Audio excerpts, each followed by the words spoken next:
Slovenija je dejansko ogrožena. Slovenske bolnišnice ogroža podhranjeno financiranje v času epidemije, ki ga vlada ne odpravlja. Starejše ogroža manko 10 tisoč postelj v domovih za starejše, mlade pa manko stanovanj. Kako se vlada sooča s temi izzivi? Tako, da kupuje orožje, oklepnike in topove. Ne preseneča torej, da slovenska javnost odločno nasprotuje nakupom orožja, ker bo vsak cent za orožje, verjetno ameriško orožje, za delovanje izven meja Slovenije, ne za obrambo naše domovine, pomenil 1 cent pa 1 evro manj za investicije v dejanske družbene podsisteme, ki jih krvavo potrebujemo. Na prvem mestu slovensko javno zdravstvo, ki nas je čez zadnjo epidemijo tudi pripeljalo.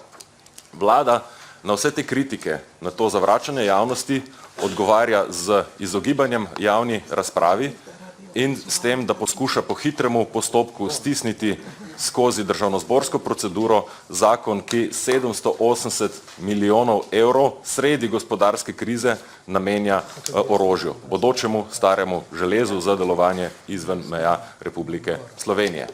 Tako je minister Tonin ob naši pobudi za sklic referenduma, ki smo jo predložili v Levici, najprej dejal, da se javne razprave ne boji. Potem je bila pa takoj sklicana današnja seja. Hkrati ta formalna javna razprava, na katero se predlagatelji sklicujejo, je dejansko trajala borih nekaj dni, ob tem pa je ministrstvo gospoda Tonina vse skozi skrivalo vse podatke.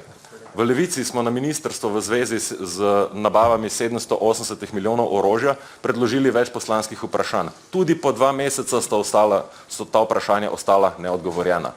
Veste, predsedujoči, kdaj smo jih začeli v Levici dobivati, torej odgovore? Pol ure pred začetkom današnje seje.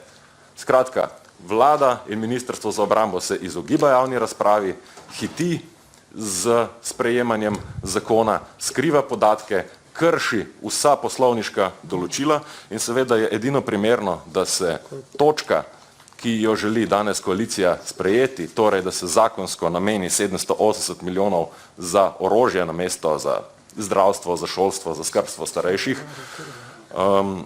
stisne po hitrem postopku skozi državnozborsko proceduro, to ni prav, to se ne sme zgoditi mimo javnosti, to se ne sme zgoditi mimo javne razprave in zato predlagamo tudi umik točke.